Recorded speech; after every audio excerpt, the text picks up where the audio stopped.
జై శ్రీరామ్. హైదరాబాద్ నగరంలో లవ్ జిహాద్ అనేది పలు జిమ్లలో కోచ్ల రూపేణా జరుగుతున్నది.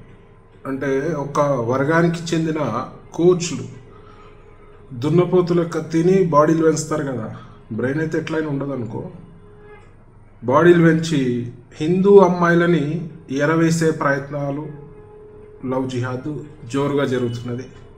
మరి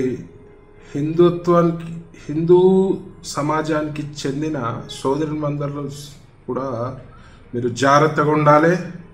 ఈ అదోలా ఉచ్చులో పడి జీవితాలను నాశనం చేసుకోవద్దు అని చెప్పి నేను మనవి చేస్తున్నా.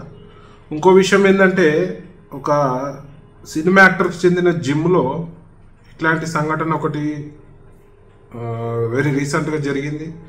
మరి నేను ఇమీడియట్గా ఆ సినిమా యాక్టర్కి ఫోన్ చేసి, మరి మీ జిమ్లో ఇలాంటి సంఘటనలు జరుగుతున్నాయి, మరి ఇమీడియట్గా వర్గానికి చెందిన కోచ్లని తీసేయాలి, లేదంటే మేము తీవ్రంగా మరి స్పందించాల్సి వస్తుందని చెప్పి నేను ఆ యాక్టర్కి చెప్పడం జరిగింది.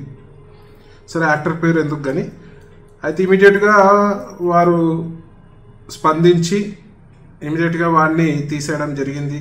తీసేస్తే విచిత్రం ఏంటంటే, వాడు వెళ్ళి పోలీస్ స్టేషన్లో ఈ యాక్టర్పై కేసు పెట్టినాడు.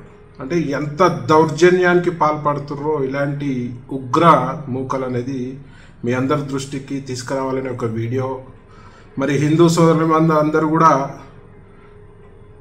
చెల్లెళ్ళందరూ కూడా జాగ్రత్తగా ఉండాలి, ఇలాంటి ఉచ్చులలో పడొద్దు. లవ్ జిహాద్ అనేది చాప కింద నీరు లెక్క విజృంభిస్తుంది. మరి మీ అందరూ కూడా జాగ్రత్తగా ఉండాలి. ఎక్కడ తల్లిదండ్రులు కూడా పిల్లల్ని అడ్డగోలుగా జిమ్లలో వదిలేయొద్దు. ఆ జిమ్ పరిస్థితి ఏంది, అక్కడ ఎవడున్నాడు కోచ్, ఎలాంటి కోచ్లు ఉన్నారు, మరి ఏంది అక్కడ సీసీటీవీలు ఉన్నాయి, అన్నీ కూడా మీరు చూసి మీ అమ్మాయిలని అందరినీ కూడా ఆ జిమ్లలో జాయిన్ చేయాలి. మరి హిందుత్వంపై రకరకాల కుట్రలో భాగంగా ఇది ఒక కుట్ర ఉన్నది కాబట్టి అందరూ కూడా దయచేసి జాగ్రత్తగా ఉండవలసిందిగా మనవి చేస్తూ, మరి ఎవరికన్నా ఎలాంటి ఇబ్బంది అయితే చికోటి ప్రవీణ్ ఉంటాడు ఎల్లప్పుడూ. ఇలాంటి ఉగ్రవాదులని, ఉగ్రమూకల్ని తోలు తీసే పనిలో హైందవ ధర్మరక్షకులు చాలామంది ఉన్నారు, అందులో నేను కూడా ఒక భాగము.